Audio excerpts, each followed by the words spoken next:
दक्ष news, सामान्यांच्या हक्कासाठी नेहमी दक्ष.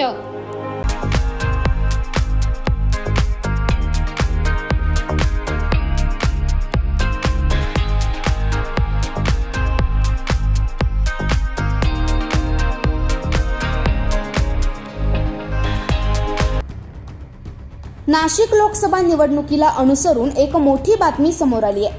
नाशिक लोकसभेचे उमेदवार हेमंत गोडसे, राजभाऊ वाजे, शांतिगिरी महाराज यांना निवडणूक आयोगाकडून नोटीस बजावण्यात आली आहे. सोशल मीडियावरील प्रचार थांबवण्यासाठी नाशिकच्या 3ही उमेदवारांना निवडणूक निर्णय अधिकाऱ्यांनी नोटीस पाठवली आहे. सोशल मीडियावरील प्रचार त्वरित थांबवण्याचे आदेश निवडणूक निर्णय अधिकाऱ्यांनी दिले असून या 3ही उमेदवारांना 48 तासात खुलासा देण्याचे सांगण्यात आले. दरम्यान सोशल मीडियावर प्रचार करीत असताना परवानगी घेतली नाही असा आरोप या 3ही उमेदवारांवर करण्यात आलाय. 48 तासाच्या आत हेमंत गोडसे, राजभाऊ वाजे व शांतिगिरी महाराज यांना खुलासा करण्याचे सांगण्यात आले.